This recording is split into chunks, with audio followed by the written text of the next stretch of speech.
Biomagnetismo, curación a profundidad. Es un modelo terapéutico novedoso que no lucha contra los síntomas, sino que la refuerza y equilibra el sistema energético en general.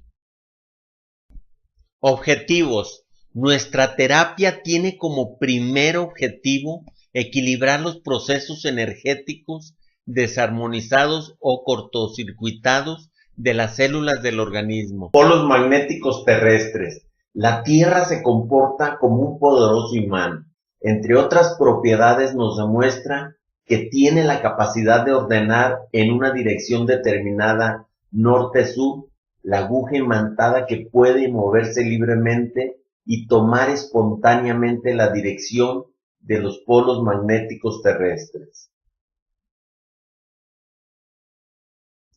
El magnetismo en biología. El magnetismo terrestre sirve también en biología. Existen animales sensibles al mismo, ya que en sus traslados se orientan gracias a su radar magnético compuesto por una red ferroso-férrica y al magnetismo del planeta. Red ferroso-férrica. Por moléculas de hierro ferroso-férricas, formando un sistema de información en donde cada macromolécula de hierro funciona como un microcampo magnético. Principios a entender. Primero, estamos formados por decenas de órganos. Segundo, un órgano está formado por billones de células. Tercero, una célula está formada por billones de moléculas. Cuarto, una molécula está formada por átomos. Quinto, un átomo es un campo electromagnético y por consiguiente genera una carga eléctrica y tiene un momento, una velocidad de giro spin y una vibración. Sexto, entonces cada célula es equivalente a una pila eléctrica natural. Continuamos con red ferroso-férrica, conformada por macromoléculas de hierro ferroso-férricas, formando un sistema de información en donde cada macromolécula de hierro funciona como un microcampo magnético.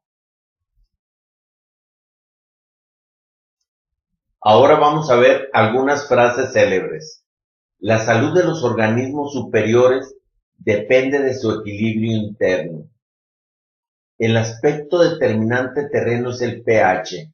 Claude Bernard, 1959.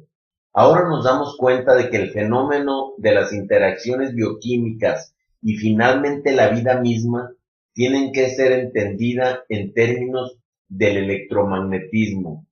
Richard P. Feynman, Premio Nobel de Física, 1965.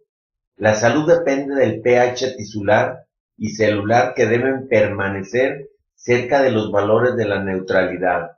Pueden ser detectados y ajustados por medio de campos magnéticos de mediana intensidad, concepto de la pareja biomagnética, Isaac Boyce Durán, 1988.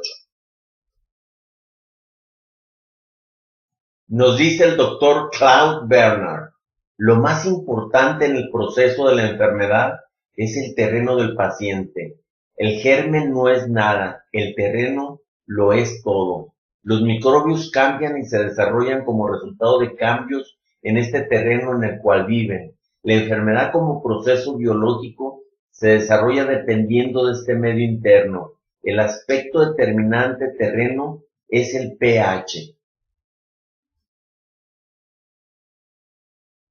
¿Por qué enfermamos? Por la manera de ser y de sentir, por estar condicionados o influenciados por nuestro sistema de creencias, nuestros padres y nuestro entorno.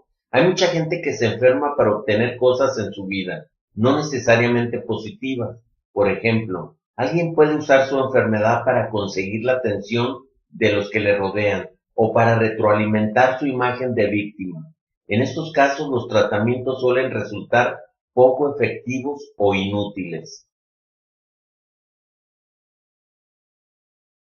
¿Qué se necesita para enfermar?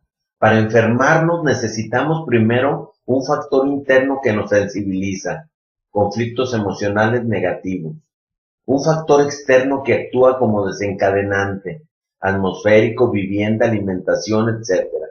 ¿Por qué algunas personas son más enfermizas que otras? Cada quien trae ya su forma de enfermar.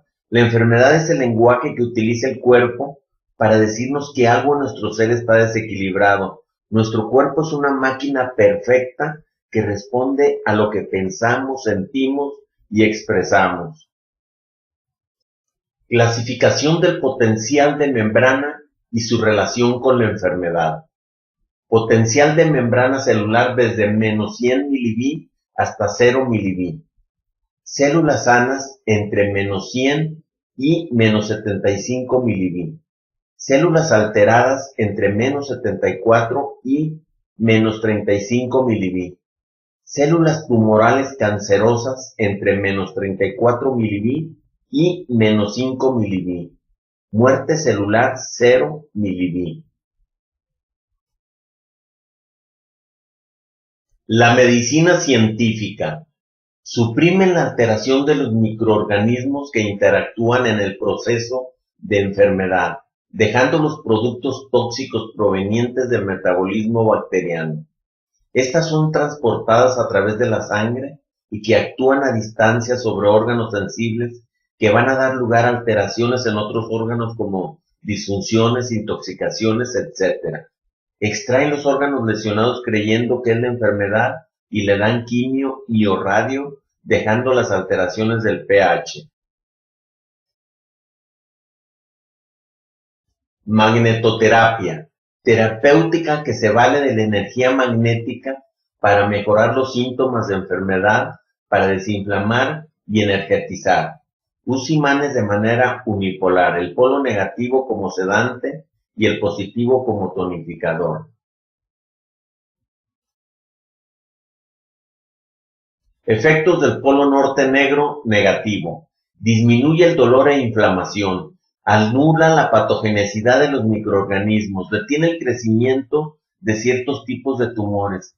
Reduce la hiperacidez. Reduce las infecciones. Actúa como relajante. Detiene los procesos nocivos para el organismo y está principalmente indicado para calmar o suprimir el dolor, así como para combatir procesos inflamatorios. Efectos del polo sur rojo positivo. Incrementa el dolor e inflamación. Fomenta el crecimiento de microorganismos. Incrementa el nivel de acidez. Incrementa la energía. Aumenta el tamaño de tumores. Activa, impulsa y fortalece los procesos biológicos del organismo. Es dinamizador, revitalizante y proporciona energía. Por lo tanto, está especialmente indicado en casos de debilidad y desgarros musculares, fracturas de hueso y ligamentos, esguinces, rehabilitación, cicatrización de heridas, etc. Biomagnetismo celular integral. Terapéutica que estudia, detecta, clasifica y corrige las alteraciones energéticas del potencial de hidrógeno y de la membrana celular. Se forma del acuñamiento de varias disciplinas como son magnetoterapia, la que acabamos de ver, NMG, kinesiología, etc. El pH es una medida de la acidez o basicidad de una solución. Es una escala de 1 a 14, donde 1 es el más ácido, el 7 es neutro y el 14 el más alcalino. El potencial de membrana celular es el voltaje que le dan a la membrana celular las concentraciones de los iones en ambos lados. Ion es una partícula con carga eléctrica, ejemplo, sodio, potasio, calcio y otros. Bases. Biomagnetismo. Rama de la biofísica que estudia los efectos del magnetismo en los organismos vivos. Magnetismo. Es la parte de la física que estudia los fenómenos relacionados con los magnetos y los cuerpos que les son afines. Energía magnética. La fuerza de atracción que se observa entre los polos de signos contrarios o de repulsión entre polos del mismo signo. Componentes. Los principales son un par de imanes, Pareja biomagnética. El test de respuesta muscular inteligente. Diagnóstico de la pareja biomagnética. ¿Qué es un imán? Es un dispositivo que tiene la capacidad de producir un campo magnético en su exterior, el que es capaz de atraer al hierro. Su máxima fuerza de atracción se halla en sus extremos, llamados polos.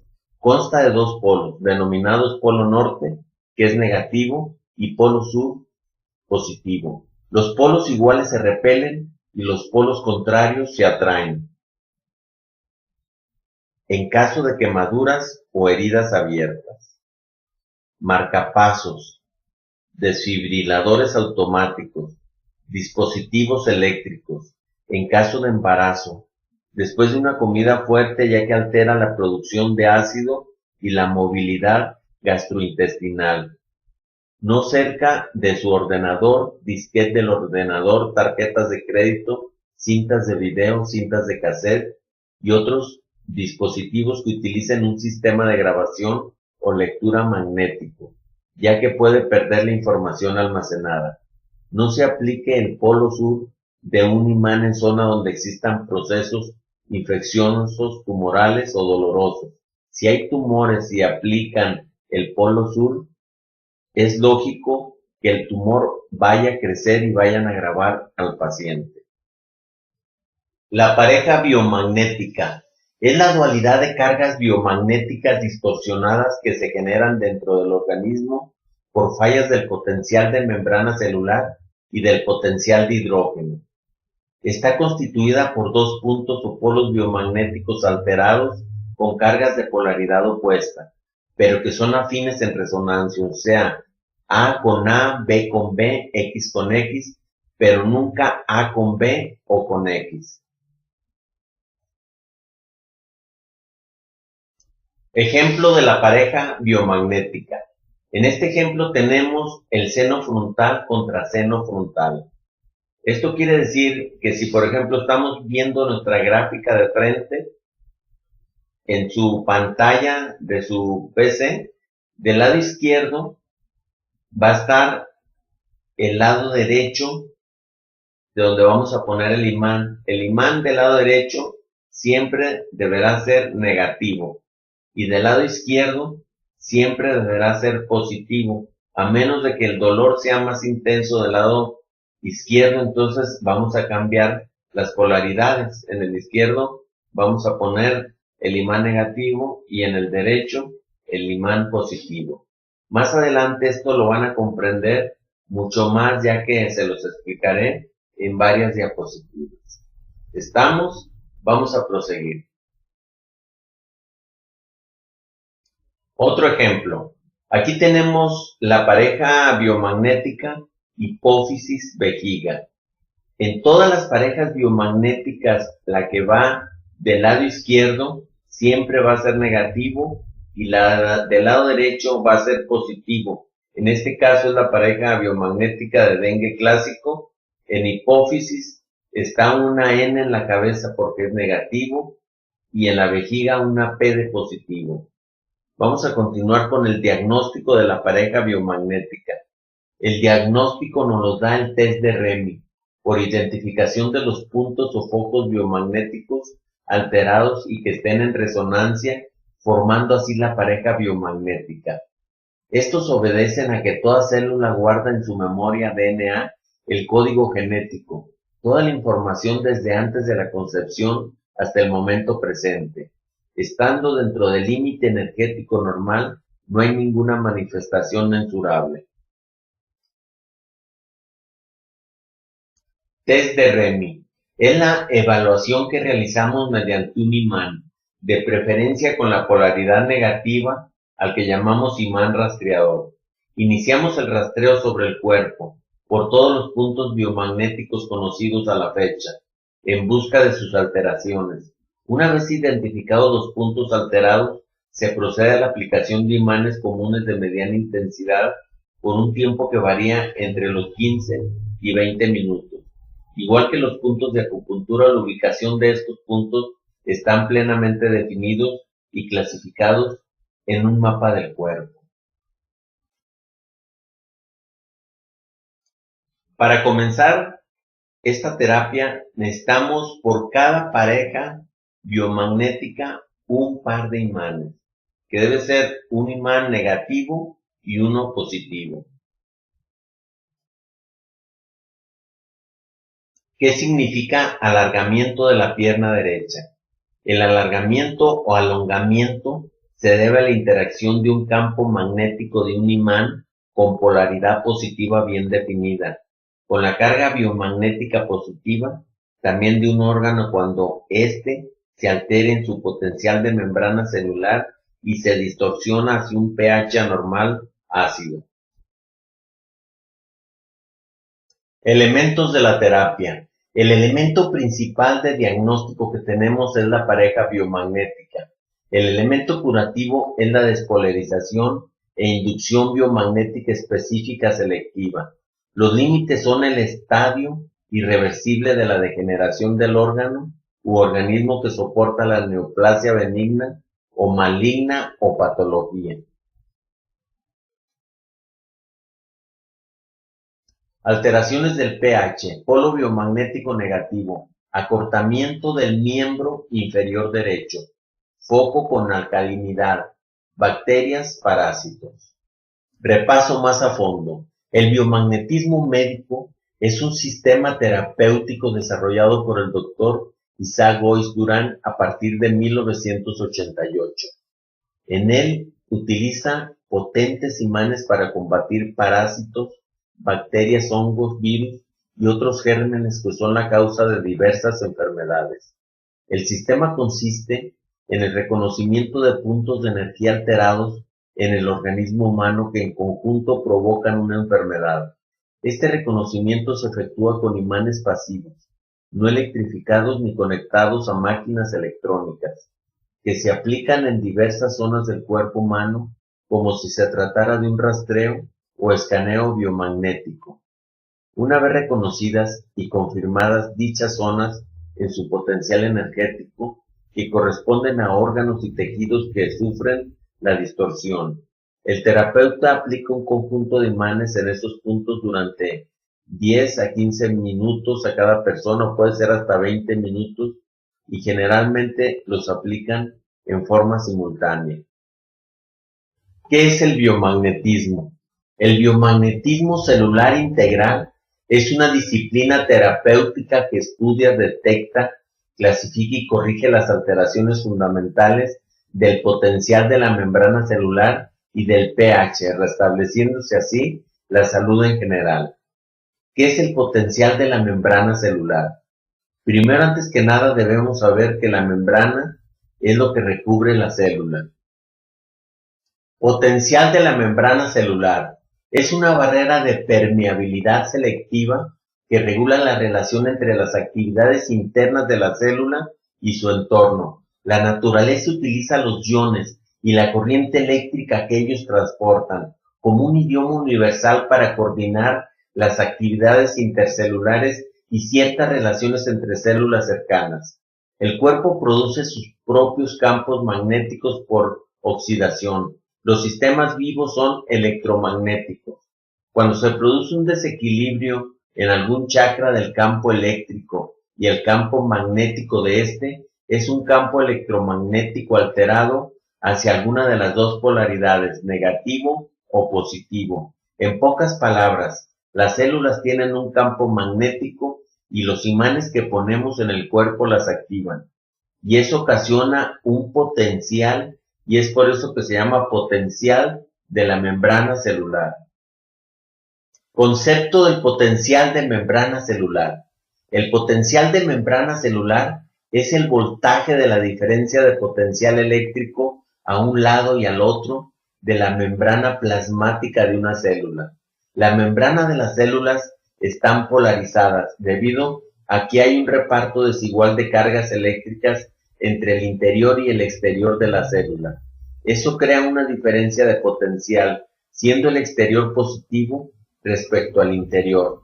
Antes de estudiar dicho potencial, se debe tener conocimiento de ciertas definiciones, tales como la pareja biomagnética. Se define a esta como la dualidad de cargas biomagnéticas de polaridades opuestas, pero afines en bioresonancia magnética, que se genera dentro del organismo y que identifican a polos biomagnéticos y que teóricamente se forman a expensas de la alteración fundamental del potencial de la membrana celular. Una célula tiene cambios eléctricos y electromagnéticos. El fenómeno de bioresonancia se refiere al hecho de que cualquier unidad viva, desde la propia célula, emite ondas electromagnéticas propias, es decir, los cambios a nivel celular no son solo eléctricos, sino también electromagnéticos, produciéndose unas frecuencias. Este fenómeno se utiliza para el diagnóstico y tratamiento de obstrucciones de canales energéticos que son generados por cortocircuitos del potencial de membrana, que estos a su vez dan síntomas llamadas enfermedades. Esta técnica considera el organismo como unidad, de forma que la enfermedad se considera en función de todo el organismo. A cada enfermedad se le atribuye un desequilibrio biofísico energético y el tratamiento consistirá en volver al equilibrio energético del organismo. ¿Qué es la bioresonancia magnética? También se le llama así al biomagnetismo. El biomagnetismo es una terapia complementaria desarrollada por el Dr. Isaac Goiz Durán de México, que a través de los magnetos busca el equilibrio del pH en el organismo. Previo al biomagnetismo del Dr. Isaac Goiz de México, desde la antigüedad hasta hoy, se desarrolló fuertemente el sistema curativo denominado magnetoterapia, que ya había percibido ciertos efectos sedantes y desinflamantes del polo norte del imán, o bien estimulantes y aceleradores del crecimiento de las células con el polo sur. En la década de los 70, el Dr. Richard de Kentucky, Estados Unidos, descubrió que el uso de imanes podía potenciar de forma más eficiente el método de diagnóstico a través del principio de respuesta muscular inteligente, que fuera descubierto por el Dr. Goodhart en los años 60. Apuntes del pH. El pH, si contamos de 0 a 14, un pH neutro es el de 7. Si el pH está más debajo de 7, se dice que es un pH ácido, y por medio de esta acidificación pueden hospedarse miles de hongos y virus. Y cuando el pH es arriba de 7, entonces sabemos que es un pH alcalino, y se hospedan bacterias y parásitos, ya que a estos les gusta un medio alcalino.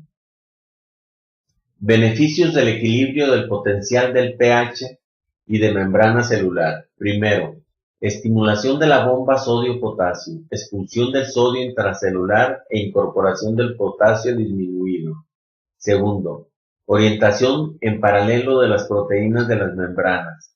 Favorece el intercambio del interior con el exterior de la membrana celular. Las proteínas se comportan como biomagnéticas. Tercero, estimulación metabólica, con aumento del ATP, adenosín trifosfato, la molécula que interviene en todas las transacciones de energía que se llevan a cabo en las células. Cuarto, estimulación de la producción de metaloenzimas. Son activadas atrapando los radicales libres producidos en exceso en el tejido lesionado. Quinto, estimulación fibroblástica. Aumenta la velocidad de reparación tisular y hueso. Los campos magnéticos corrigen los efectos agresores colaterales de los corticoides, tales como la retención de sodio y la osteoporosis. Séptimo, efecto antiflogístico. Corrige los procesos inflamatorios y edematosos. Familiarízate con algunos vocablos. Ion, partícula con carga eléctrica. Canal iónico, es una proteína de membrana a veces específica que transporta iones y otras moléculas pequeñas a través de la membrana por difusión pasiva o facilitada, es decir, sin uso de energía. Polaridad, es la capacidad de un cuerpo de tener dos polos con características distintas. Impulso nervioso. Es el transporte de información a través de los nervios y por medio de sustancias como el sodio y el potasio y su interacción con la membrana. Potencial de reposo. Es el estado en donde no se transmiten impulsos por las neuronas. Potencial de acción. Es la transmisión de impulso a través de la neurona cambiando las concentraciones intracelulares y extracelulares de ciertos iones. Potencial de membrana. Es el voltaje que le dan a la membrana las concentraciones de los iones en ambos lados de ella.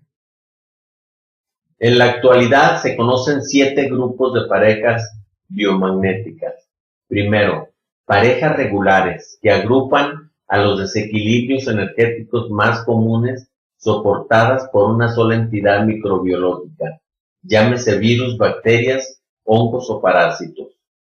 Parejas de reservorios, en donde pueden estar alojados microorganismos por tiempo indefinido. Tercero, parejas emocionales, que se forman por sucesos traumáticos psicológicos. Cuarto, parejas disfuncionales, especialmente de glándulas de secreción interna. Quinto, parejas especiales, disfunciones de órganos o sistemas sin la presencia de microorganismos patógenos. Parejas temporales, que se forman por un trauma principalmente. Parejas asociadas, que son infinitos en número, pero que definen energéticamente las patologías crónico-degenerativas, sindromáticas, tumorales y en general toda la patología que no se ajusta a un solo microorganismo patógeno. ¿De qué doctrinas está compuesto el biomagnetismo? Magnetoterapia, magnetismo, kinesiología, NMG, nueva medicina germánica. La magnetoterapia o terapia con campos magnéticos es, definida en forma sencilla, el tratamiento de enfermedades mediante el uso de campos magnéticos. Estos campos magnéticos pueden ser producidos por imanes permanentes o electroimanes, los cuales pueden tener un campo magnético variable. El término magnetos e imanes se usa de forma indistinta. Kinesiología. Es el conjunto de procedimientos terapéuticos encaminados a restablecer la normalidad de los movimientos del cuerpo humano. Como no es una materia que vayamos a ver, para que mejor me entiendan, es parecida a la vocación de lo que hace un fisiólogo o quiropráctico.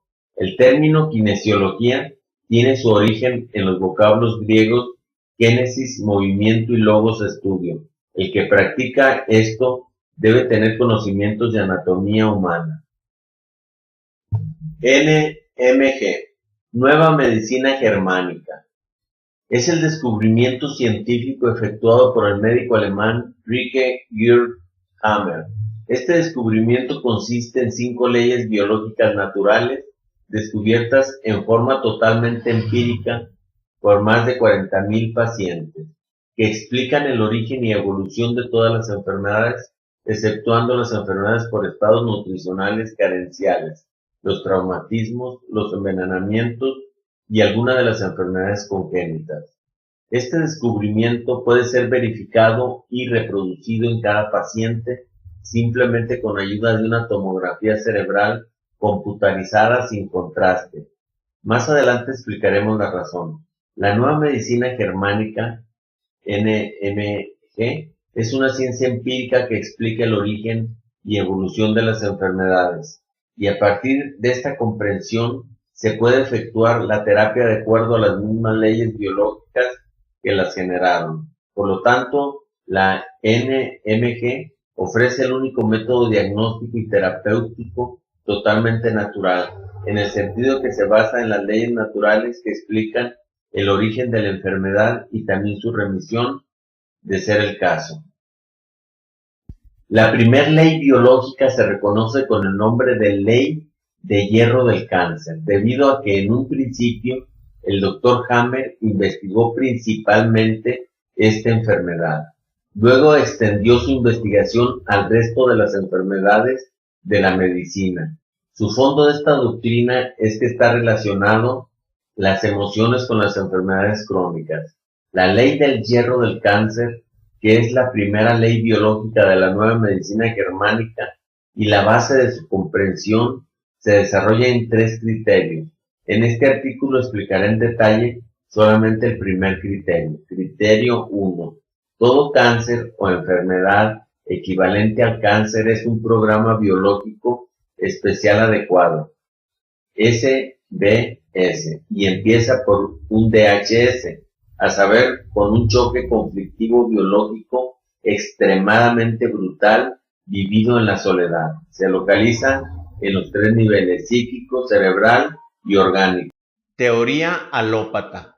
La medicina clásica oficial tiene cierto enamoramiento acerca de los órganos, y especialmente de la célula básica que caracteriza a cada uno de ellos, el hepatocito para el hígado, la neurona para el sistema nervioso, etc. Tanto que su fundamento teórico es conocido como la teoría celular de Virchow. Este énfasis en lo celular órgano tuvo sus ventajas para desarrollar el conocimiento de infinidad de padeceres, pero tiene poderosos límites a la hora de entender al organismo humano como un verdadero sistema vivo, y no como mera suma de órganos, aún en un plano exclusivamente biológico. Teoría en biomagnetismo. Parte de esa limitación se nota a la hora de comprender la decisiva función que tiene el tejido conectivo, verdadera matriz donde residen las células específicas de cada órgano, y artífice del vínculo entre ellos y el resto del organismo. Deslumbrados por el espectáculo de la célula específica, muchos científicos subestimaron la importancia del conectivo, catalogándolo de material de relleno, sin advertir que es el mar en el cual nadan los tejidos que realizan la famosa función específica, y del cual dependen para su nutrición, aporte de variadas sustancias y eliminación de toxinas. La célula protagonista del conectivo se llama fibroblasto y realiza tantas funciones que enumerarlas cambiaría el rumbo de este escrito. Alfredo Pischinger. ¿Quién fue ese señor? Quien entendió a la perfección su importancia fue el patólogo Alfred Pischinger, quien por los años 30 desarrolló su brillante hipótesis del sistema básico. Esto significa que las células específicas, hepatocitos, neuronas, etc., solo pueden desarrollar su función cuando la matriz extracelular en la que están incluidas funciona correctamente, ya que es la encargada del soporte anatómico y fisiológico. Conecta a dichas células entre sí para conformar el órgano y a estos para defender al organismo. Sistema básico de Pischinger. Por 3 elementos está dividido: célula de conectivo, fibroblasto, capilar, arteriovenoso, nervio neurovegetativo. ¿Y a dónde están instalados estos elementos? En la matriz extracelular, ocupada por la sustancia fundamental, una complicada y extensa red de glicoproteínas estructurales difundidas por todo el organismo y que mantiene condiciones operativas constantes en la relación entre sólidos, líquidos y partículas cargadas eléctricamente. Sin esta constancia, la vida sería un fenómeno imposible. ¿Se advierte acaso la importancia de este hecho? No hay lugar del organismo donde falte este sistema. Asegura la nutrición, la comunicación y la limpieza de los órganos. Es casi elemental atribuirle importancia decisiva en la normalidad o anormalidad del sistema, que se ha pasado por alto su importancia, al igual que la del sistema linfático, recién ahora valorado a raíz de su valor crucial en el desempeño del sistema inmunológico. Infinidad de toxinas se depositan en este sistema básico, que no tienen una capacidad infinita de autodesintoxicación. Cuando esta capacidad es desbordada por la concentración tóxica y decrece hasta niveles críticos, las toxinas se diseminan por el torrente sanguíneo al tiempo que inician a desbordarse dentro de las células, ya que su potencial de membrana se desequilibra, llevándose de la mano al pH y comienzan a dañar el órgano que alimentan, conectan y protegen. De manera que es imposible normalizar la función de algún órgano, en particular si antes no se regulariza el flujo energético, potencial de membrana y de hidrógeno, para que se pueda llevar a cabo la limpia de toxinas a este sistema básico y a la sustancia fundamental que juntas reciben el nombre de mesénquima. ¿Cómo se da el envejecimiento? Así pueden explicarse algunos fenómenos básicos del envejecimiento, caracterizados por un deterioro más o menos acelerado de las funciones biológicamente críticas. La imposibilidad de mantener limpio al organismo produce congestión, empastamiento funcional, desequilibrio del potencial de membrana y de hidrógeno y por último lesión a nivel de los órganos. Recién en este momento los órganos producen síntomas, pero la historia de su deterioro es larga y su origen puede atribuirse a una falla funcional del potencial de membrana y de hidrógeno. La variedad de toxinas es grande. Bajo esta denominación entran alimentos y bebidas inadecuadas, gases en la atmósfera, residuos de microorganismos varios, productos de metabolismo eliminados con dificultad, etc. Es así como problemas psicológicos, estrés emocional, mala dieta, metales pesados, campos geopáticos, toxinas medioambientales, microorganismos como virus, bacterias, hongos y parásitos, inoculaciones previas, alérgenos, etc., constituyen factores de estrés crónico sobre el organismo, que llegan a desequilibrar, o sea, a cortocircuitar células cerebrales y estas a la vez dañan las células, órganos o tejidos, que esta zona cerebral desequilibrada, cortocircuitada, rige o domina. ¿Qué es la enfermedad y cómo se origina bajo nuestra óptica? Aquí contemplamos la enfermedad de la siguiente manera. Toda enfermedad inicia con un DHS. Síndrome de Dirk-Kammer, que es un choque serio, agudo, altamente dramático y vivido en soledad, que toma al individuo de manera completamente inesperada. El DHS es un choque o shock serio, importante, relevante, agudo y dramático, es decir, que es un shock súbito y penetrante a nivel emocional, que nos afecta y conmueve directamente, donde nos sentimos personalmente implicados. Vivido en soledad y aislamiento, es decir, es un impacto que al tomarnos desprevenidos o a contrapié, lo experimentamos en completo aislamiento, soledad emocional y existencial, en el sentido que no podemos compartirlo con nadie, sino que debemos cargar con él nosotros solos. Lo inesperado puede ocasionar una disfunción. Es inesperado, en el sentido que no estamos preparados para su llegada, y es por ello que nos sorprende a contrapié, sin capacidad de reacción alguna. Este punto es clave, ya que si tenemos tiempo para prepararnos ante una situación, no se producirá el DHS. Un DHS puede ser accionado, por ejemplo, por la pérdida inesperada de un ser querido, por una separación no prevista, por un diagnóstico pronóstico para el cual uno no está preparado, por un pánico repentino a la muerte, por un enojo o preocupación inesperada, por un sentimiento repentino de abandono emocional, mental o físico, o por un temor o amenaza inesperada. Nivel psíquico. Inmediatamente el choque del conflicto distorsionado cortocircuita un área específica del cerebro e interrumpe las funciones biológicas normales del organismo. Para poder manejar el evento, el cerebro activa instantáneamente un programa biológico especial y significativo, creado para contender exactamente con esa situación en particular. En el momento que ocurre el DHS, el organismo completo se mantiene ocupado. Nivel psíquico. Psicológicamente, experimentamos estrés emocional y mental. Nivel cerebral.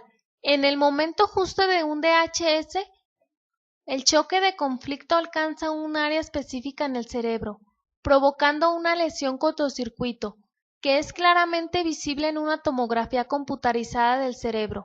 Como un grupo de anillos concéntricos nítidos, tal lesión anular es llamado foco de Hammer, alemán, Hammerschen-Herd.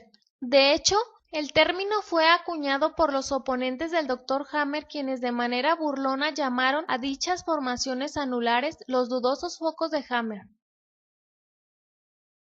¿Por qué conflictos específicos impactan siempre un área definida en el cerebro? En el curso de la evolución del cerebro, cada área cerebral fue programada con un programa biológico especial de respuesta, permitiéndole a un organismo combatir una situación inesperada de emergencia. Podemos imaginar tal sitio del cerebro como un conglomerado de neuronas que son receptores y transmisores al mismo tiempo. En el momento en que el choque de conflicto ocurre, las neuronas reciben la confirmación del contenido del conflicto, para las que están programadas, y entonces transmiten una señal bioquímica a las células del cuerpo correspondiente. La relación entre el choque de conflicto, el área del cerebro y el órgano es siempre inequivocada. Nivel del órgano. El que el órgano responda al choque de conflicto en forma de multiplicación celular, crecimiento tumoral, decremento celular, osteólisis, necrosis, ulceración o de interrupción funcional, las llamadas enfermedades equivalentes al cáncer tales como diabetes, parálisis motoras, daño visual o auditivo, dependen de qué capa cerebral recibe el choque y del tipo de tejido involucrado, endodermo, mesodermo, ectodermo. Para cada tipo de conflicto hay un tipo específico de enfermedad y un área específica del cerebro desde la que los procesos son controlados. Foco de Hammer. En el momento de un DHS, el contenido del conflicto determina la localización del foco de Hammer en el cerebro y la localización del cáncer o enfermedad equivalente al cáncer en el órgano. El contenido del conflicto se determina en el momento que el choque de conflicto ocurre, en el momento preciso del incidente. Nuestro subconsciente asocia un cierto tema de conflicto biológico tal como territorio, hambre o pánico a la muerte con el evento. Luego entonces, es nuestro sentimiento subjetivo detrás del conflicto, el que determina qué parte del cerebro recibirá el choque de conflicto y consecuentemente qué órgano o tejido se afectará. Consecuencias de los conflictos. Lo que una persona puede experimentar como un conflicto de separación puede ser experimentado de manera muy distinta por otra persona. Incluso para una tercera persona el evento puede ser totalmente irrelevante. Más aún, un solo DHS puede impactar más de una área cerebral, dando como resultado múltiples manifestaciones de enfermedad con lesiones correspondientes. En las partes del cerebro metastasis. Ejemplo, si un hombre pierde su negocio de manera inesperada y el banco toma todos sus bienes, puede desarrollar angina de pecho como resultado de un conflicto de pérdida de territorio, cáncer de hígado como resultado de un conflicto de morirse de hambre, y cáncer de hueso como resultado de un conflicto de autodevaluación, todo al mismo tiempo. Los conflictos biológicos son muy diferentes de los problemas psicológicos o de las situaciones de estrés de cada día. Los problemas psicológicos para los cuales tenemos tiempo de prepararnos, aun si es solo por unos segundos, no dejan marca en el cerebro y consecuentemente no causan enfermedad. Desde luego, un cierto problema psicológico puede predisponer a una persona a ser más susceptible a un tipo particular de choque de conflicto.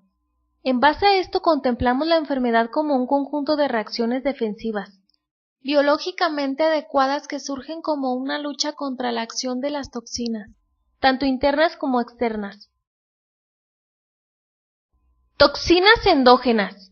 En el organismo humano ingresan ciertas sustancias necesarias, como alimentos, aire, agua. Tras una serie de reacciones químicas y físicas, las sustancias que no son útiles son eliminadas mediante los mecanismos de eliminación del cuerpo, siempre y cuando el potencial de membrana celular esté en perfecto estado. A menudo, las sustancias que entran en el organismo resultan tóxicas, toxinas exógenas. Del mismo modo, si los productos de desecho no se eliminan correctamente, se convierten en toxinas endógenas, formadas en el interior del organismo. Sistema de la gran defensa. Si no ingresan sustancias nocivas y los productos resultantes del metabolismo se eliminan adecuadamente, entonces se mantiene la salud. Sin embargo, constantemente nos vemos bombardeados por toxinas exógenas, como son los productos provenientes de la contaminación ambiental, sustancias añadidas a la alimentación, colorantes, conservantes, potenciadores del sabor o color, uso de pesticidas, etc. Todo esto no solo aumenta la carga tóxica de nuestro organismo, sino que genera reacciones por parte de nuestro sistema defensivo, a lo que denominó el médico alemán Hans-Heinrich Rechenauer, el sistema de la gran defensa. El sistema de la gran defensa hace referencia a una serie de órganos y funciones que actúan unidos en la lucha contra la acción de las toxinas, buscando el retorno al estado de equilibrio que supondría la salud. Entre los componentes de este sistema se encuentra un conjunto de células con diversas funciones, como lo son los anticuerpos, procesos de inflamación y resorción, mecanismos de vasodilatación y aumento de la permeabilidad capilar, reacciones enzimáticas, acción detoxidante del hígado capaz de neutralizar ciertas sustancias tóxicas, etc. Todo este conjunto de reacciones defensivas funcionan al unísono para luchar contra los agentes tóxicos endógenos y exógenos. Cuando el organismo no puede desintoxicar ni eliminar la totalidad de las sustancias tóxicas, se produce una acumulación de estas. Es entonces cuando se pone en marcha el sistema de la gran defensa para tratar de recuperar el equilibrio, apareciendo una serie de síntomas, que aunque solemos llamar síntomas de enfermedad, son más bien formas de defensa del organismo para equilibrarse y deshacerse de estas toxinas. Las fases de la enfermedad. Primero, fase sensorial o mental. En esta primera fase, el individuo no presenta anomalías orgánicas, ya que el desarreglo es solamente mental o emocional, por lo que su detección se hace muy difícil, dado que las alteraciones psíquicas generalmente carecen de importancia para el médico, pensando que son sus nervios alterados por el estrés y no son tan molestas para el paciente. Por ejemplo, conflictos psicológicos, sobreestrés, miedos, insomnios, angustias, ansiedad, fobias, depresiones, inseguridades, falta de autoestima, etc. Aquí el sistema inmunológico se va debilitando poco a poco.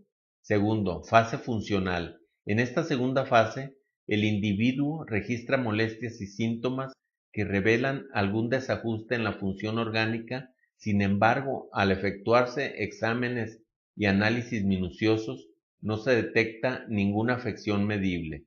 Los exámenes de laboratorio resultan negativos. Esta fase a la vez se subdivide en tres subfases. Primero, fase de eliminación toxínica. No puede considerarse una enfermedad en sí. Equivale al esfuerzo del organismo para eliminar más intensamente las toxinas acumuladas. Por ejemplo, el cuerpo se vale de una diarrea producida para eliminar sustancias tóxicas que han podido ingresar mediante una alimentación inadecuada.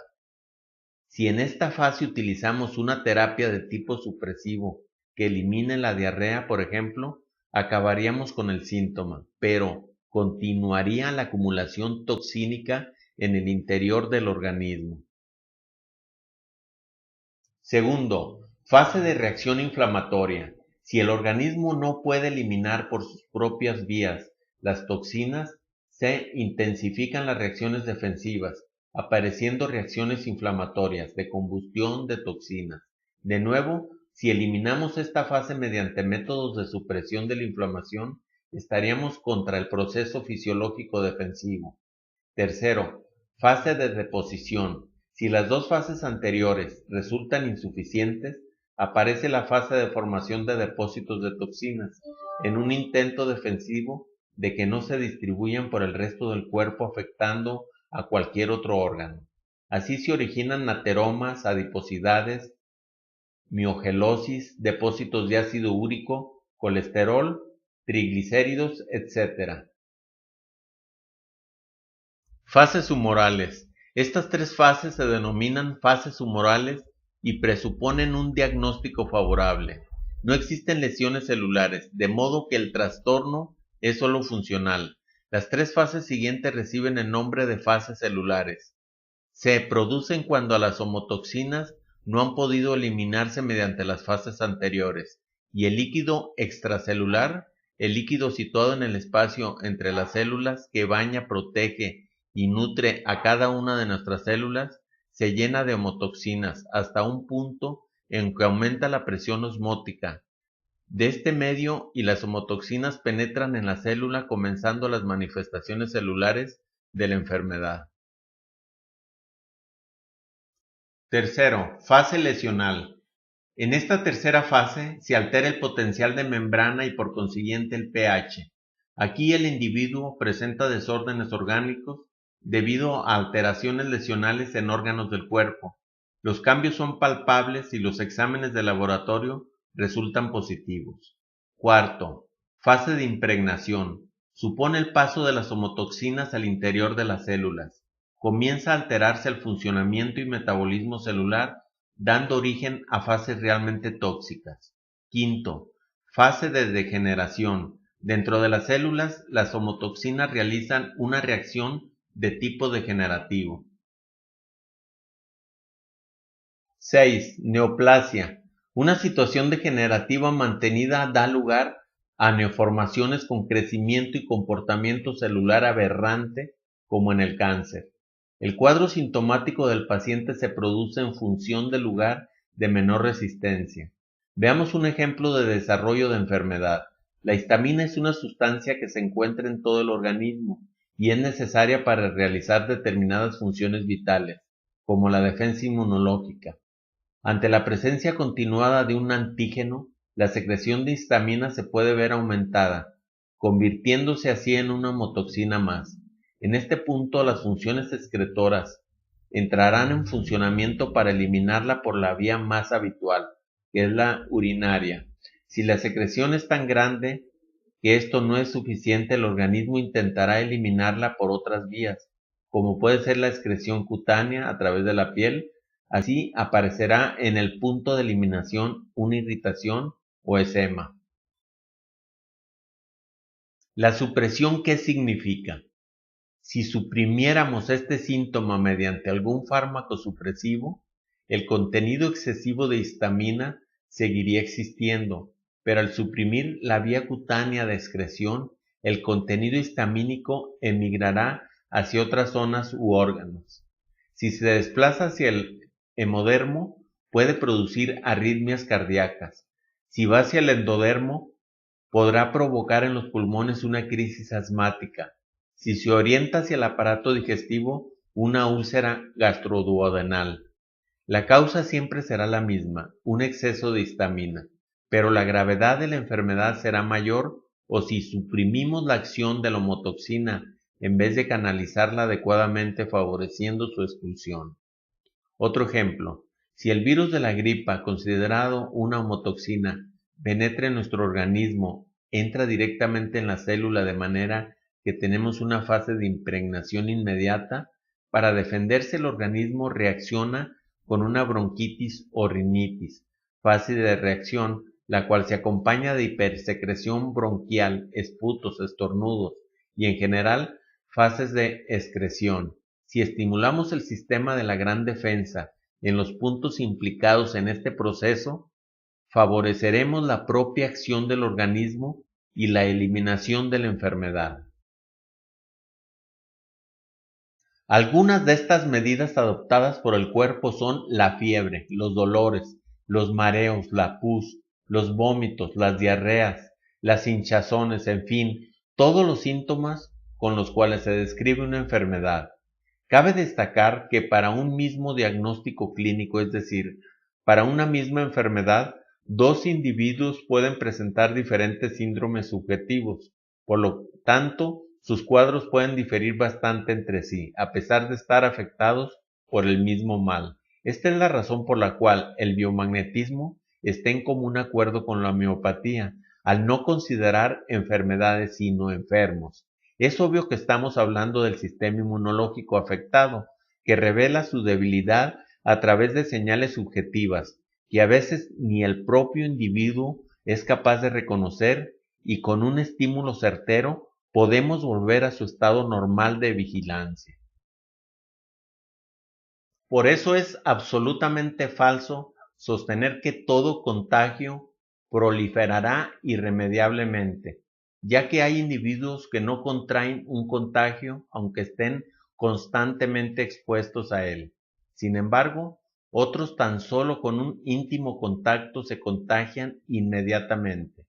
Durante siglos ha sido el enigma de los inmunólogos, buscar el por qué algunas personas son más resistentes que otras y por qué a veces pierden esta inmunidad sin explicación aparente alguna. El buen funcionamiento del sistema de los emuntorios. Entre estos sistemas se encuentran hígado, fase detoxificante a través de la taurina, colon, excrementos, piel, transpiración, riñón, orina, pulmón, expiración, tos, fluidos, saliva, lágrimas. Algunos efectos bioquímicos. Orientación molecular. En 1970 se estudiaron los efectos de un campo magnético homogéneo, con intensidad de 1 Tesla, equivalente a 10.000 Gauss, sobre los bastoncillos de la retina inmersos en una suspensión acuosa. Los bastoncillos se orientaron paralelamente a las líneas de flujo magnético, como si se tratara de una sustancia ferromagnética.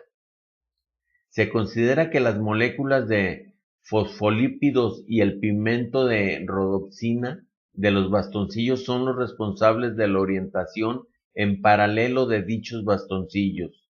Se han encontrado orientaciones similares en paralelo en las moléculas de queratina, el colágeno y las fibras musculares. Se podría asumir que es la estructura proteica la que determina la orientación en paralelo de las moléculas en las sustancias consideradas paramagnéticas. Reacciones enzimáticas. Se ha demostrado un aumento de la actividad de la tripsina con la aplicación de campos magnéticos. También se ha estudiado la actividad de la desoxirribonucleasa con campos magnéticos y se ha verificado el aumento del 30% de la velocidad de hidrólisis del ácido nucleico. Interacción oxígeno-substrato. El oxígeno se acumula en los sitios en donde la intensidad del campo magnético es máxima, dado que el oxígeno es paramagnético. El campo magnético ejerce una acción de migración alineada sobre el oxígeno disuelto en el líquido, ocasionando un cambio en la concentración del elemento dentro de la célula. Al aumentar la intensidad del campo magnético, hay una mayor concentración de oxígeno que ha de beneficiar a aquellos tejidos isquémicos donde la circulación arterial se encuentra empobrecida. Influencia sobre el colágeno. Aplicando campos magnéticos a cultivos de cordoblastos, se ha observado un aumento en la síntesis del colágeno. Se ha comprobado además un incremento en la conversión de 3H-prolina en 3H-hidroxiprolina en cultivos de células óseas embrionarias expuestas a la acción del campo magnético. Los ligamentos, las fascias musculares, el estroma de la membrana sinovial presentan fibras colágenas en disposición laxa. En los huesos el colágeno junto con los mucopolisacáridos y mucoproteínas constituyen la materia orgánica y representan un 25% del tejido. Ley de cargas eléctricas. La ley de cargas enuncia que las cargas de igual signo se repelen, mientras las de diferentes signos se atraen, es decir, que las fuerzas electrostáticas entre cargas de igual signo, por ejemplo, dos cargas positivas son de repulsión, mientras que las fuerzas electrostáticas entre cargas de signos opuestos, una carga positiva y otra negativa, son de atracción. La carga negativa de un electrón es igual, pero opuesta a la carga positiva de un protón. Las cargas de un electrón y un protón se llaman cargas electrostáticas. Las líneas de fuerza asociadas con cada partícula producen campos electrostáticos. Debido a la forma en que interactúan estos campos, las partículas pueden atraerse o repelerse entre sí. Vamos a ver todo esto más detalladamente en esta gráfica. Nos dice que un protón positivo repele a otro protón positivo, como nos lo dice esta gráfica en la parte inferior. Un electrón negativo repele a otro electrón negativo. Aquí lo tenemos ubicado en la parte superior. Posteriormente, un protón positivo atrae a un electrón negativo, como nos lo dice en la gráfica en la parte media. Quiere decir que estos se van a atraer y los de arriba, tanto los de abajo, los protones positivo con negativo se van a repeler. Vamos a ver más detalladamente todo esto en esta gráfica. Aquí nos dice que un protón negativo repele a otro protón positivo, como nos lo dice en la gráfica en la parte inferior. Posteriormente, un electrón negativo repele a otro electrón negativo, como nos lo dice la gráfica en la parte superior. En la parte media nos dice que un protón positivo atrae a un electrón negativo. Bases teóricas del biomagnetismo. Como bases teóricas debemos considerar los siguientes aspectos fundamentales: el concepto del magnetismo, el concepto de la nueva medicina germánica, el concepto de la kinesiología, el concepto del potencial de membrana, el concepto del potencial de hidrógeno, el concepto de resonancia magnética, el concepto de simbiosis. Bien, pues vamos a ver esto un poco más a fondo, comenzando con el concepto de potencial de hidrógeno. Las células del cuerpo respiran oxígeno en presencia de un pH neutro de 7, en una escala que va del 0 al 14. Este es el indicador de la calidad de la sangre y determina si es ácida o alcalina. El término medio es el 7. Los valores que bajan de 7 a 0 indican acidez y los que van de 7 a 14 alcalinidad. Los procesos de la vida son cíclicos y osmóticos. Cada forma de vida en esta tierra tiene su propio reloj de arena. Así es como se presentan los estados de la naturaleza. Estos procesos se disturban cuando se alteran los intercambios energéticos y bioquímicos en el ser, conduciéndole hacia las enfermedades provocadas. Vamos a continuar con el potencial de hidrógeno. En estas condiciones, el potencial de membrana celular se altera eléctricamente y como consecuencia dando lugar a alteración o desequilibrio del pH, potencial hidrógeno, acumulándose radicales libres y otros elementos nocivos dentro de la célula, conformándose así un caldo de cultivo, por así decirlo, donde pueden florecer con facilidad dependiendo si es un medio excesivo, ácido, microorganismos como virus y hongos, si es altamente alcalino, bacterias, parásitos y priones. Son agentes patógenos formados por una proteína que producirán, junto con las toxinas, las enfermedades. La acidificación de la sangre y del medio extracelular va avanzando con los años de la persona. Además, se acelera con la ingesta de azúcar refinada que aumenta los estados fermentativos ácidos. También con los cárnicos que producen putrefacción, sobre todo intestinal, y con los lácteos y sus derivados que generan reacciones autoinmunes a largo plazo. Por el contrario, los vegetales y las ya comunes dietas vegetarianas contribuyen a mantener la alcalinidad de la sangre, contribuyendo a un buen estado físico y mental. Desde luego, cada persona necesita su propia dieta. No existen dietas universales y uniformes. Además, para el tratamiento de cada enfermedad es pertinente una dieta específica. Alimentos que producen acidez. El consumo de colas, gaseosas, jugos envasados, cafés, aguas aromáticas endulzadas con azúcar refinada bajan el pH a unos 2.5 ácido, por lo que para reparar el daño será necesario consumir 32 vasos de contenidos alcalinos para alcanzar un pH 7.3 o 7.45. Esto significa que un vaso de cola o gaseosa de 10 onzas baja 16 millones de veces un trillón de oxígeno, equivalente a 32 vasos de agua o sustancias alcalinas. Concepto de resonancia magnética nuclear. La resonancia magnética nuclear RMN, de inglés Nuclear Magnetic Resonance, es un fenómeno físico basado en las propiedades magnéticas que poseen los núcleos atómicos. La RMN permite alinear los campos magnéticos de diferentes átomos en la dirección de un campo magnético externo. La resonancia magnética es el más reciente avance tecnológico de la medicina para el diagnóstico preciso de múltiples enfermedades.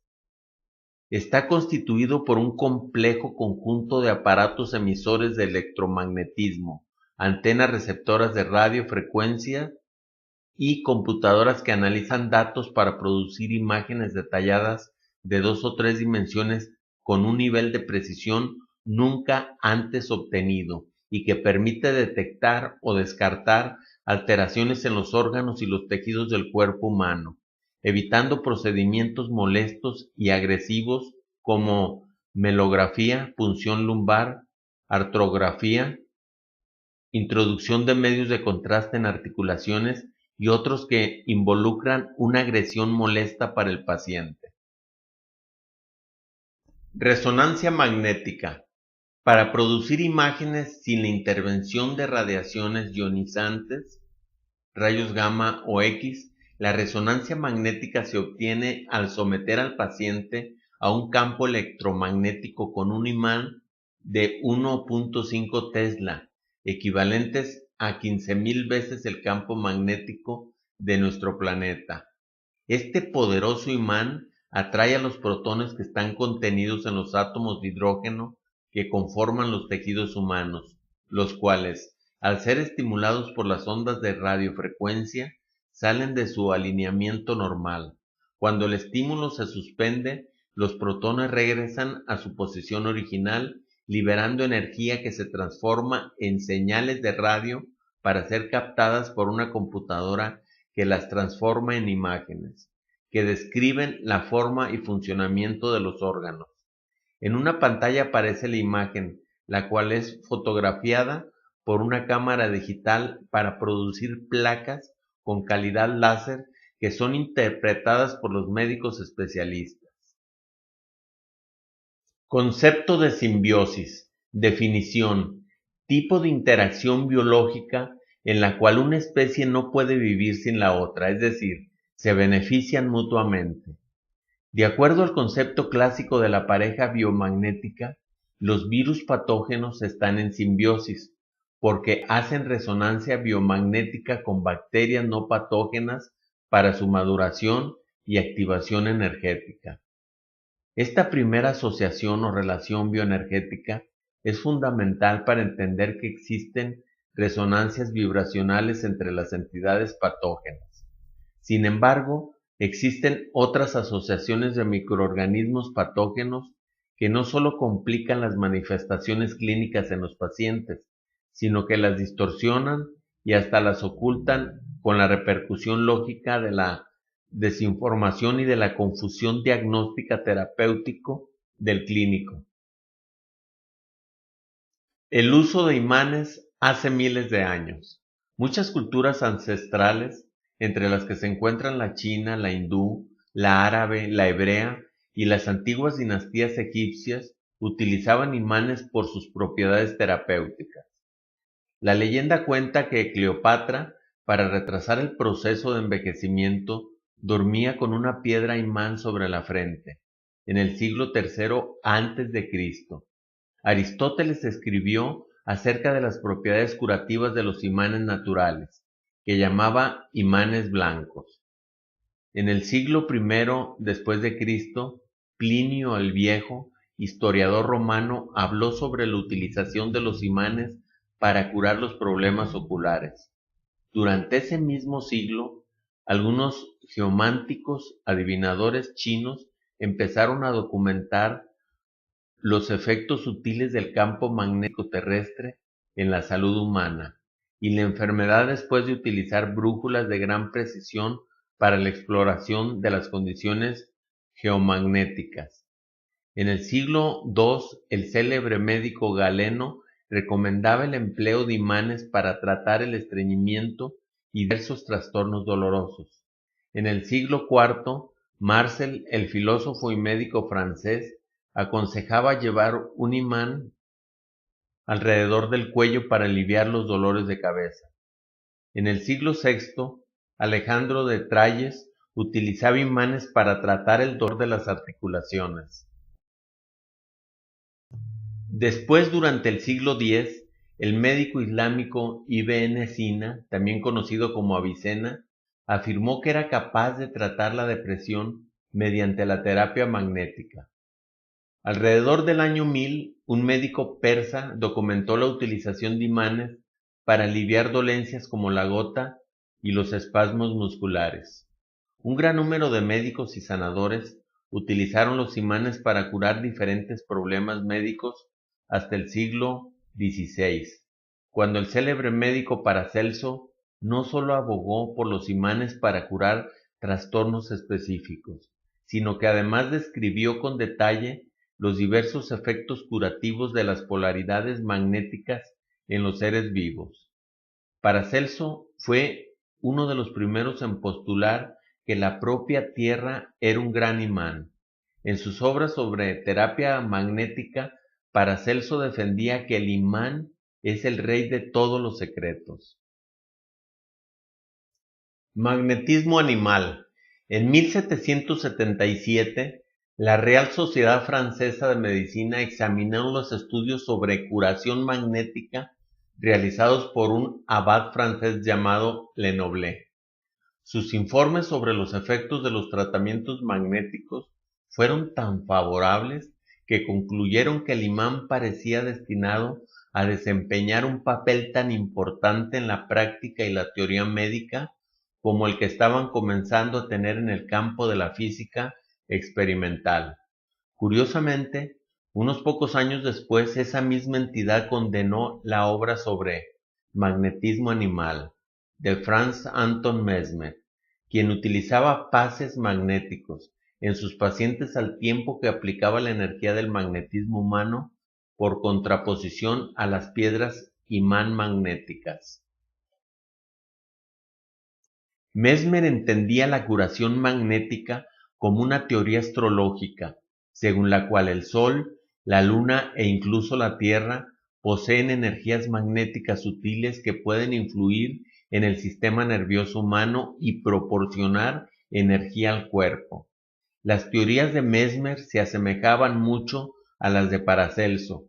Los dos afirmaban que existe un fluido magnético o una fuerza de la naturaleza invisible y sutil que se intercambia entre el cielo y la tierra, y que dicha fuerza magnética puede curar y proporcionar energía a los seres vivos.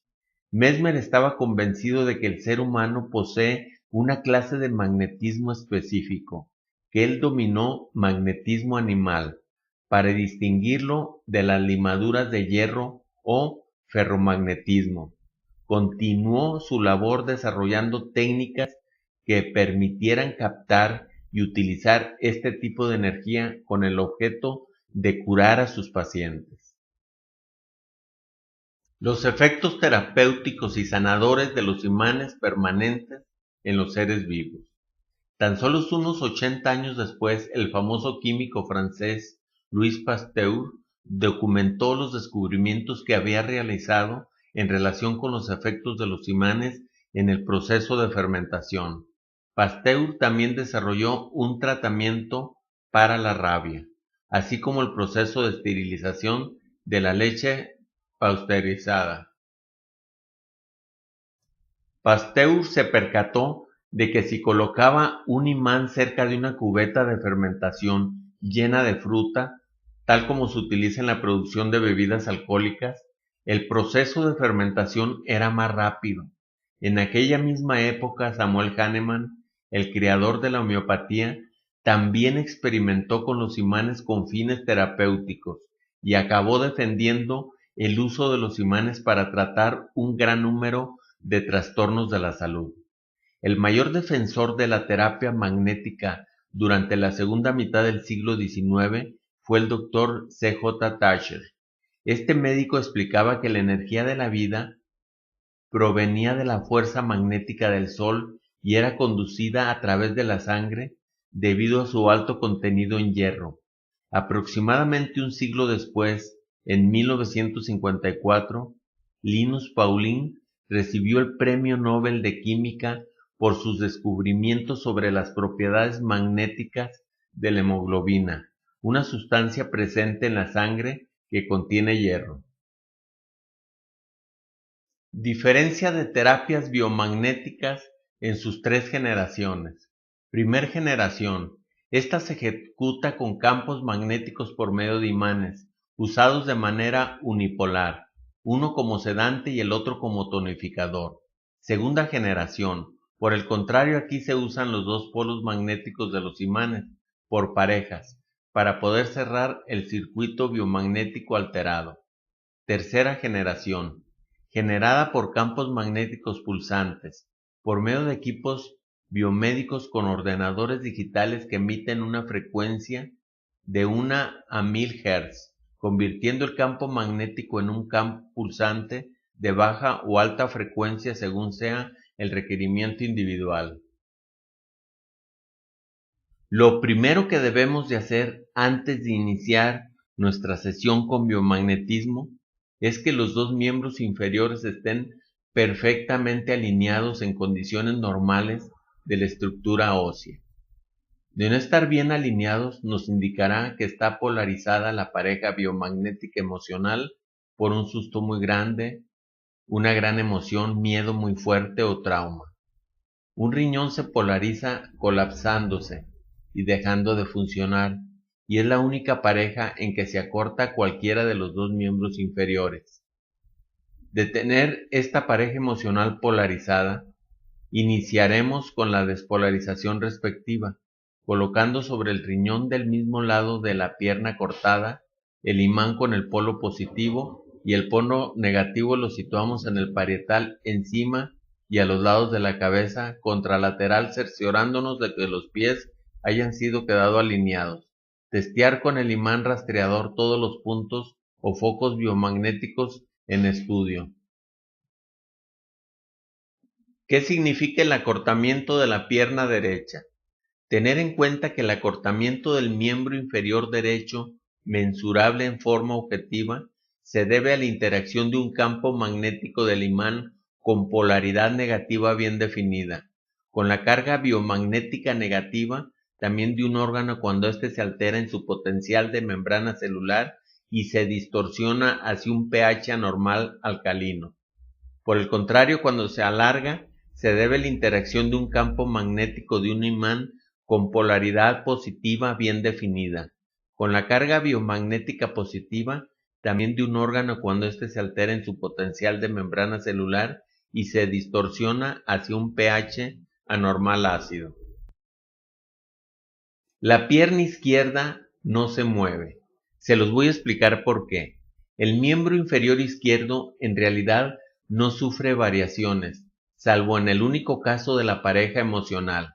Se mantiene fijo en su dimensión porque es recorrido cada 80 veces por minuto aproximadamente en condiciones normales por una corriente electromagnética generada por la actividad del nódulo sinusal autónomo del corazón y por lo mismo sirve como marco de referencia bioenergética para entender e identificar las parejas biomagnéticas. Es difícil al principio desarrollar la sensibilidad suficiente para valorar de un solo intento todos los polos biomagnéticos. Y una vez colocados los imanes en su respectivo lugar para conseguir la despolarización de los órganos o partes afectadas o alteradas, debemos revisar nuevamente los puntos estudiados para certificar que no existan más parejas biomagnéticas, ya que es posible que una pareja más activa oculte a una menos activa.